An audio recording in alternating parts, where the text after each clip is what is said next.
है। ये और एक सदगुरु की परीक्षा महाराज ने बताई है। प्रेम भाव परसत अगवानी सूता जीव जगाया। तो ये ध्यान की अनुभूति महाराज ने बताई है। अब जब ये त्रिकुटी में ध्यान आता है तब लगता है त्राटक बंद, और तब की बात है भीजे रूम पसीनों छूटी, क्योंकि यहाँ मस्तक में बहुत हीट यानी उष्णता ज्यादा बढ़ जाती है। हम पुराने हमारे पूर्वज कहते आए हैं, जब आँखें लाल होती है तो वहाँ उष्णता ज्यादा भड़क गई, यानी वहाँ पे वो ऊर्जा ज्यादा आ गई। ऊर्जा का संबंध आँख से है, इसलिए आँखें लाल हो जाती है। और त्राटक बंद में भी आँखें लाल हो जाती है। लाल चक्कवे गोसा, यानी ऐसा तेज मगन कुमार, ऐसा तेज, ऐसी ऊर्जा। अब उसकी खुमारी ये शरीर पे दिखती है। भजन करने वाले का शरीर चमकता है और वो अलग नशा में रहता है। अमल किया है रोसा, ये भी एक नशा है, भक्ति भी एक नशा है। नानक साहब कहते हैं, भांग भकूटी सुरा सब उतर जाए पर भात, भांग भकूटी सुरा सब उतर जाए पर भात, नाम खुमारी नानका चढ़े सो उतर न जात। नाम की कुमारी चढ़ती चढ़ती चढ़ती रहती है, वो उतरती नहीं है। जोगिया गिगाना मंडल घर किया हो, जोगिया गिगाना मंडल घर किया, दिन दिन रूप चढ़े देहि पर, दिन दिन रूप चढ़े देहि पर, महामीर सपिया जोगिया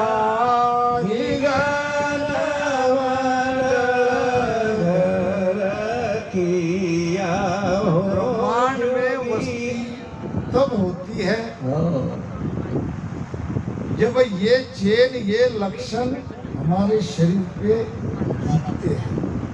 भीतर क्या हो रहा है इसका प्रमाण बाहर दिखता है। एक शराबी अगर शराब पीता है तो बाहर में उसका प्रमाण मिलता है, उसका बोलना, उसका चलना, उसकी हाल चाल। एक शराबी की नशा उसको इतना बदला देती है। और ये तो हमारी वो भी थोड़ी देर के लिए नशा है, और हमारी तो भक्ति की नशा है। इसका इफेक्ट, इसका परिणाम शरीर पर होना ही चाहिए। दिन दिन रूप चढ़े दे, ये नाम की कुमारी दिन ब दिन हमारे शरीर पे, चेहरे पे चढ़ती है, दिखाई देती है, प्रकाश से झलकता है, चेहरा प्रकाशमान हो जाता है, काया चमकने लगती है। ये त्रिकुटी से ही ये प्रारंभ होने लगता है। दोया पाखरो कमल त्रिपुटी निरखत है जनपुरा,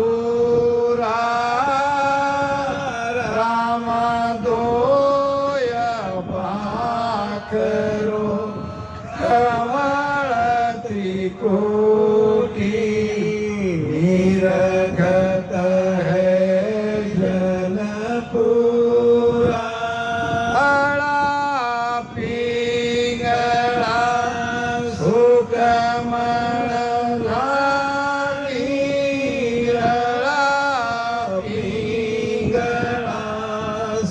कमल नारी मुख पर बरसे नूरा होगी गन में भवर गुंजाना रे तुम सुनता हो गुरु ज्ञानी भला जी तुम जानत हो ब्रह्म ज्ञानी होगी गण में भवर गुंजाना में। दो पाक,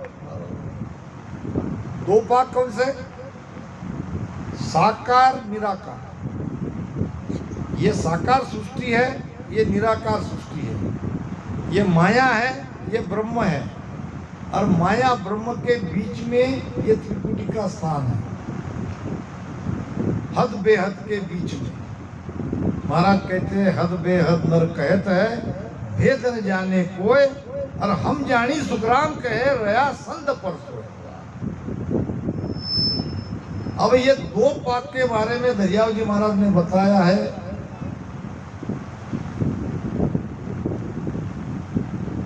दरिया त्रिपुटी शहर में दो पाक मंजार, निराकार एके दिशा आकार। एक दिशा में निराकार है, एक दिशा में आकार है, और बीच में ये त्रिपुटी का स्थान है। वहां तीनों नाड़ियां मिलती है।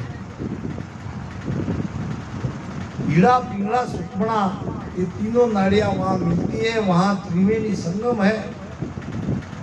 इसीलिए तो प्रार्थना करनी चाहिए रोज, जो महाराज ने अपने वाणी में लिखी है। क्या प्रार्थना करनी चाहिए? तीर वेणी तट धारा हो कब नावे प्राण हमारा हो, ज्योत अखंडित माही हो कब जन देखे जाई हो, तीर कोटि शहर मजारा हो कब आसन हो हमारा हो, ये सुख राम विचारी हो अब मोय पार उतारी हो। ये प्रार्थना होनी चाहिए। अब यहाँ थोड़ा सा ध्यान किया, फिर यहाँ से यहाँ ध्यान लगाया, फिर यहाँ से आगे चल गए और पहुंच गए त्रिकुटी। ये नहीं है। वो तीनों नाड़िया का जबरदस्त आनंद आता है। और फिर आगे दोनों एक होके सुखमणा से आगे जाना पड़ता है 10वें द्वार तक। त्रिवेणी तटधारा हो कब नावे प्राण हमारा हो। वहां प्राण को नहाने का मतलब वहां आनंद आना। ज्योत अखंडित माई हो कब जन देखे जाई हो। त्रिकुटी शहर मंजारा हो, मंजारा नाम दृश्य, त्रिकुटी का सारा अनुभव। त्रिकुटी शहर मंजारा हो कब आसन हो हमारा, वहां मेरा पक्का आसन कब होगा। ध्यान लगते ही मैं त्रिकुटी का आनंद लेता रहूं, ऐसी स्थिति कब बनेगी। तो गुरु महाराज को प्रार्थना करनी पड़ेगी कि सुखराम पुकारी हो और अब मोय पार उतारी हो। त्रिकुटी का पद छोटा मोटा पद नहीं है। तो कहते हैं भांग बसूती सुरा सब चले सो उतरे जाए, और नाम खुमारी नानका चले सो उतर न जाए। ये एक राजा था, और राजा हाथी पे बैठ के नगर में जा रहे थे। राजा के आगे पीछे लोग थे और हाथी पर राजा बैठे थे। अब इतने में सामने एक शराबी शराब पी के ऐसे ऐसे चल रहा था। अब था तो वो राजा का ही नौकर, मगर शराब पीने के बाद तो मालिक ही बन जाता है, नौकर कहाँ। अब राजा को आते देखा और राजा से अब शराबी चुप नहीं रहता, एक विशेष है। शराबी से कोई बात करे न करे वो स्वयं ही बतियाते रहता है। राजा को कहने लगा, क्यों ये भैंसा बेचोगे? अब राजा हाथी पे बैठ के जा रहा था और बिना मतलब से राजा से बात कर रहा, अब बात भी कर रहा तो क्या कर रहा, ये भैंसा बेचोगे? राजा ने पहचान लिया, है तो ये मेरा ही नौकर, मगर आज इसने नशा किया है। हवालात में जेल में उसे डाल दिया, कोठरी में रात भर, और सुबह जब उठा नशा उतर गई थी, राजा के पास उसे बुलाया। अब राजा भी बड़े मजाकिया स्वभाव के थे।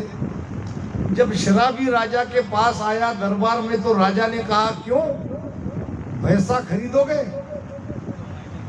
अब शराबी कहने लगा, महाराज क्षमा चाहता हूँ, माफी चाहता हूँ, बहुत गलती हो गई। जो भैंसा लेने वाला था वो रात में ही कह चला गया, ये सामने जो खड़ा है ये आपका नौकर है और मुझे क्षमा करिए। तो ये नशा ऐसी नशा है और नाम की नशा दिन ब दिन तुम्हारी चढ़ती है, नशा बढ़ती है। होना तो ये चाहिए था, जैसे जैसे हम ध्यान की गहराई में उतरते हैं वैसे वैसे ज्यादा सत्संग अच्छी लगनी चाहिए। कहाँ है सत्संग, कहाँ है सत्संग? अब जब सत्संग में हम देखते हैं तो उपस्थिति बहुत कम रहती है, इसका मतलब है नशा कम हो रही है, नशा चढ़ नहीं रही है। अगर नशा चढ़ती है, हाँ ये भी बात है, शादी ब्याह का महीना है, काम भी काफी रहते हैं, फिर भी सत्संग के बिना वो हंस नहीं रह सकता, क्योंकि सत्संग में वो नशा और बढ़ती है, सत्संग में आनंद और ज्यादा आता है। तो महाराज कहते हैं, दिन दिन सो हंस जीव विषय सब पालिया, यानी विषय पर काबू पाकर परमात्मा का भजन करके उस देश में चला गया। ऐसे हंस को भिन्न है और ऐसे हंस के भाग्य को भिन्न है। जैसे हमारे डॉक्टर साहब बापू के परम शिष्य थे। आज बापू इतनी उम्र में यहाँ जो आए हैं, वो आने का कारण बापू भी जानते हैं, शरीर को कितनी भी तकलीफ क्यों न हो, मगर डॉक्टर बापू की बरसी है, वो आए।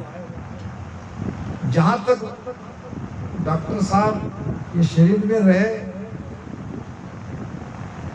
बापू के इतने सानिध्य में थे, इतने निकट थे, पूरी तरह से बापू जी के शरण में थे। ये 4-5 साल में बहुत ज्यादा स्नेह मुझसे भी जुड़ा। डॉक्टर साहब का मुझे नजदीक से उनको समझने का, उनके सानिध्य का, उनका सत्संग का लाभ मिला। बड़े ऊंचे ज्ञान की समझ रखने वाले थे, स्पष्ट वक्ता थे, जो बोलना है वो मुंह पे बोलते थे, भीतर में कुछ रहता नहीं था किसी के बारे में। कुछ बोल भी दिए तो तुरंत उससे वो बात करते रहते थे कि जो मैंने बोला वो उस समय चला गया, मेरे अंदर में कहीं मैंने गांठ बांधी नहीं है। ऐसे स्पष्ट वक्ता थे हमारे डॉक्टर साहब। ऐसे समय में उन्होंने शरीर का त्याग किया, चाहकर भी परिवार वाले उसके अंतिम क्रिया के बारे में, अंतिम बाकी जो करना पड़ता है वो नहीं हो सका। डॉक्टर साहब की दोनों बेटियां जो उच्च शिक्षित डॉक्टर है, और हमारे मुकेश बड़ा अच्छा परिवार है। हमारी बहन जी बराबर मेरे संपर्क में थे। अब ये तो हम कर नहीं सके, फिर क्या, मैंने कहा कि आप चिंता मत करो, 11.5 महीना तक आपके हाथ में है। आप जो भी डॉक्टर साहब के जाने के बाद करने की इच्छा रखते हो वो कर सकते हो। और हम देख रहे हैं कल से सारा परिवार इतना बढ़िया यहाँ मंडप सजाया है, कितनी खुशी से वो अपने पिता की ये मोक्ष तिथि मना रहे हैं। और जैसा कहा गया उसी तिथि को उन्होंने ये सत्संग का आयोजन किया। तो अब ये 11:30 क्यों, पहले थोड़ी देर इसको समझ ले। जब शरीर से वो जीवात्मा निकल जाती है तो जीवात्मा को ऐसा लगता है मैं मरा ही नहीं। श्वासा का खत्म होना यही मृत्यु है। मृत्यु क्या है? मृत्यु कोई जीवात्मा की तो मृत्यु नहीं है, मगर जितनी श्वासा मिली थी वो श्वासा खत्म हो गई तो अब आत्मा का शरीर से संबंध विच्छेद होता है, इसको कहते हैं हम मृत्यु। वास्तव में आत्मा की मृत्यु नहीं है, वो अमर है, वो परमात्मा का अंश है। शरीर मरता है। शरीर क्यों मरा? श्वासा खत्म हो गई। तो श्वासा खत्म होते ही शरीर से जाने के बाद वो आत्मा चिल्लाती है मैं मरा नहीं हूं, मैं मरा नहीं हूं, मगर उसका कोई सुनता नहीं है, क्योंकि चिल्लाने के लिए भी शरीर चाहिए, जो कि शरीर से वो अलग हो गई। तो कहते हैं कि 12 दिन तक वो वहीं लटकती रहती है ऊपर। अब इसका प्रमाण गरुड़ पुराण में आता है। गरुड़ पुराण ऐसा एक पुराण है 18 पुराणों में जो मृत्यु के बाद पढ़ा जाता है। गरुड़ पुराण पढ़ने पर उस आत्मा को शांति मिलती है, आनंद मिलता है। और हम भी मंगल गाते हैं उसकी आत्मा की शांति के लिए ही। अभी ये मंगल चल रहा है, मंगल बनाए हैं गरुड़ पुराण के आधार से। तो ये जीव की आगे की स्थिति क्या होती है, ये सर्वसाधारण जीव के लिए कह रहा हूं। ये भजन करने वाले जीव की बात नहीं है, ये सर्वसाधारण जीव के लिए मैं कह रहा हूं। पहले जीव की आगे की स्थिति क्या होती है, ये पक्की बात, वो 12 दिन तक यही रहता है, ऐसे ही लटकते रहता है। शरीर में जा नहीं सकता, और शरीर हमने रखा नहीं, शरीर को जला दिया, वापस शरीर में जाने का सवाल ही नहीं है। जाना तो चाहता है मगर जा नहीं पाता। अब ये प्रमाण हमारे वाणी जी में मिलता है कि 12 दिन तक वो यहाँ रहता ही है। वाणी जी में है तो वो तो मानना ही पड़ेगा। दीन दुआदस जो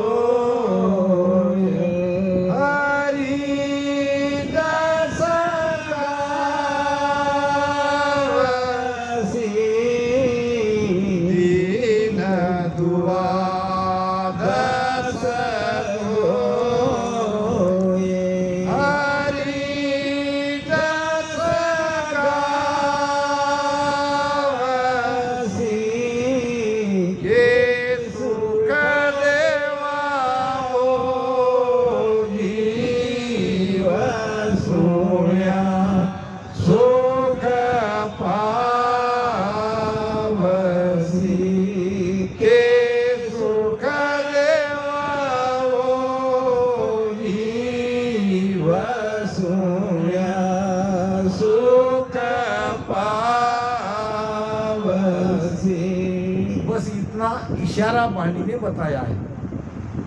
इशारे से सब बातें हम समझ जाते हैं कि महाराज कहना क्या चाहते हैं। ये शेन में संतों ने कहा है, जो कोई समझे शेन में धाकू कहिए बेण, और शेन बेण समझे नहीं वाकू कचुमत केण। ये शेन में समझने की बात है। महाराज ने वाणी में हर जगह इशारा किया है। डिटेल में जाना चाहते हो आप तो दूसरा पढ़ो, दूसरे शास्त्रों के आधार से आप उस डिटेल के पढ़ो।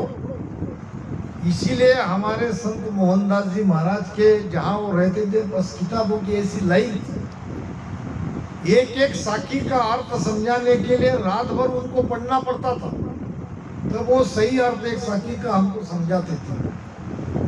क्योंकि यहाँ इशारे में बात कही है, एक इशारा मिला कि ये जीव 12 दिन तक वहीं रहता है, तो आगे तो कुछ बात है नहीं, मगर ये इशारे से ये समझ में आ गया कि महाराज गरुड़ पुराण की बात कह रहे हैं। फिर हमारा कर्तव्य क्या है, जो प्रवक्ता है उसका कर्तव्य क्या है, फिर गरुड़ पुराण में क्या है। ऐसे समय में ये ज्ञान आपको मिलना चाहिए। बहुत ये भी कह सकते हैं इसमें पढ़ने की जरूरत नहीं, भजन करो। आप भजन करो तो फिर संगत की क्या आवश्यकता है। संगत बिन तिरियो नहीं, ना सुधर्यो जुग माय, डूब्यो सोई सुख राम कहे, वो संगत में जाए। संगत से ही उद्धार होता है, संगत से ही बुरे कार्य छूटते हैं, संगत से ही हम डूबने से बचते हैं। जिन्होंने कुसंगत करी वो डूब गए, हम देखते आ रहे हैं, उनका सर्वनाश हो गया। मूल में सत्संग है, संग बिना तो भाव नहीं, भाव बिना नहीं प्रीत, और प्रीत बिना सुखराम कहे, नहीं भजन में जी। अब 1 साल उसको यमराज के दरबार में जाने को लगता है। मैं पूरा बताऊंगा आपको। बीच में 16 ऐसे स्थान आते हैं जहां ये पापी जीवात्मा को, कर्मी जीवात्मा को बड़ी यातना से उनके ले जाया जाता है। 13वें दिन से मृत्यु के तुरंत बाद उसको सूक्ष्म शरीर में डाल दिया जाता है। ये यमदूत कैसे लेते हैं, कैसे ले जाते हैं, याचनी काया के द्वारा ले जाते हैं, और इस जीव को यातना कहाँ भोगाई जाती है, तो बीच रास्ते में ही 1 साल तक उसको यातना से बड़ी कष्टदायक पीड़ा सहते सहते जाना पड़ता है। मार मार के बड़े तेजी से ले जाते हैं। 17वें दिन वैतरणी तक हुए जीवात्मा पहुंचती है। यमदूत उसे वैतरणी पार करके आगे ले जाना पड़ता है।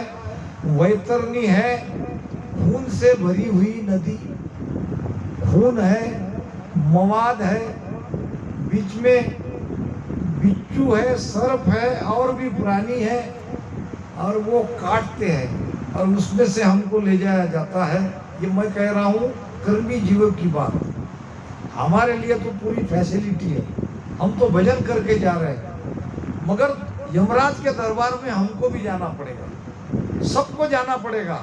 पाप पुण्य के न्याय को शिर जो है यमराज, हमने क्या किया क्या नहीं किया इसका निर्णय यमराज के पास होता है। और साधारणतः 1 वर्ष में वैसे 348 दिन, 348 दिन में उसकी यात्रा वहां पूरी होती है। ये 348 दिन ही तो 11.5 महीना है। 11.5 महीने के बाद 12 महीने के भीतर में आप उस पुण्यात्मा के लिए ध्यान, भजन, सत्संग, भोजन आदि जो भी कार्य करोगे उसका उसको लाभ मिलेगा। ये गरुड़ पुराण में बात आई है। तो 3 से 48 दिन का ये मार्जिन है यहाँ से वहां जाने का। अब कितना दूर है, शांस महाराज कहते हैं ये यमदूत कितना, यमलोक कितना दूर है, तो 3 से 30 मील का एरिया है यमराज का। और यमराज की काया है 24 मील लंबाई, देखते ही उसको डर जाते हैं। और वहां जाने पर उसके दो हाथ है यमराज के, एक हाथ में मृत्यु का पास और एक हाथ में मृत्यु का दंड। मृत्यु दंड और मृत्यु फांस लेके वो अकराल विकराल यम वहाँ बैठा है जहाँ ये जीव को ले जाया जाता है। फिर उसके पाप पुण्य का वहाँ पे हिसाब होता है। महाराज कहते हैं, खातो धर्म राय को सौंप्यो, हिसाब हुआ पिसतासी, मूल माय मीन का देहारी, ब्याज माय दुख पासी। 86,000 योजन दूर है यमराज का स्थान यहाँ से। रोज 3,000 किलोमीटर चलना पड़ता है। चलना क्या, उसको भगा के ले जाते हैं। 17वें दिन में वैतरणी, फिर 40वें दिन में 80 पत्री वन में जाता है। इसलिए मुसलमान लोग 40वां करते हैं। संतों की 17वीं इसलिए करते हैं कि अब वो वैतरणी तक आ गया। भजन करने वाले को ये सब यातनाएं नहीं सही जाती है, उनको बड़े आराम से सुख सुविधा से ले जाया जाता है। ये कर्मी जीव के लिए है।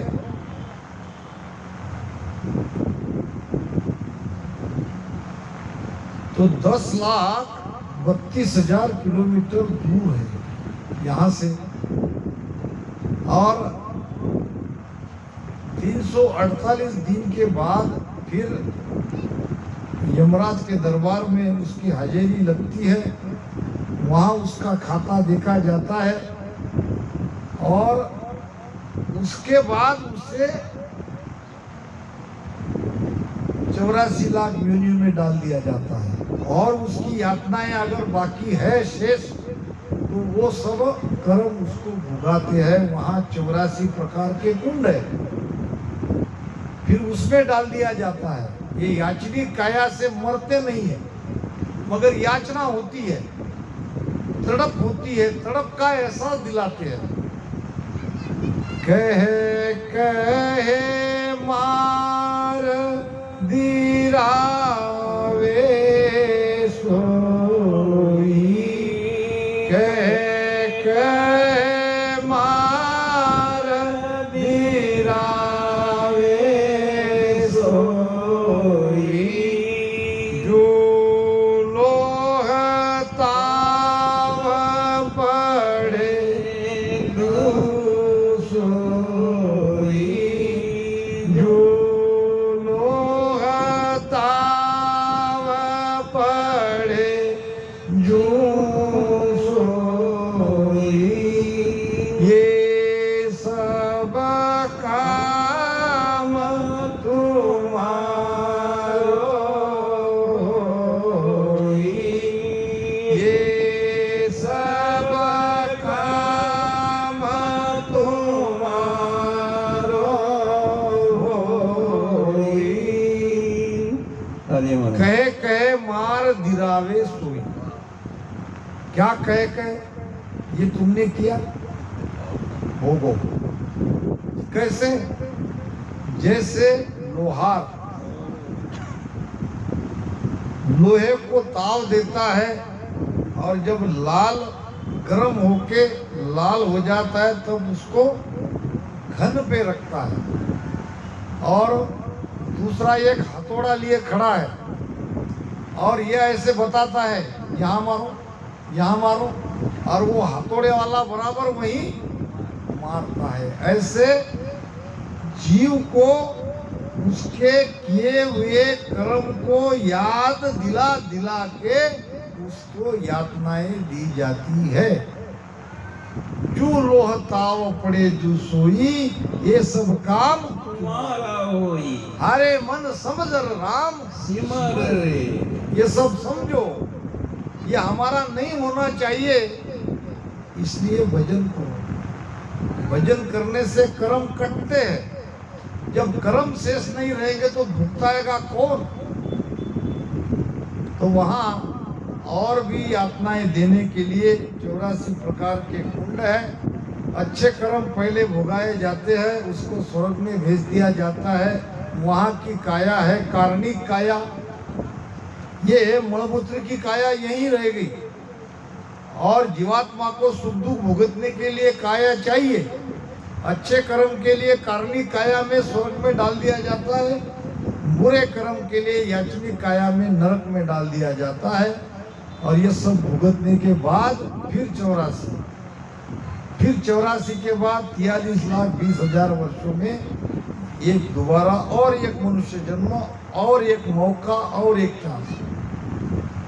अब उसमें अगर नहीं भक्ति करी तो और 84 चार जुगा बीच ये को बारा ओ शरण रतन पावे सतगुरु मिल्या बिना जीव सोड़ा गिर 84 आवे। इसलिए भूल चूक से भी सत्संग में आ गए तो सत्संग का गुण होगा। सत्संगत पल की भली करसी बहुगुण जोय और जुग जुग में सुखराम कहे शेष गुना पूर्ण होए। तो सत्संग गुणदायी है।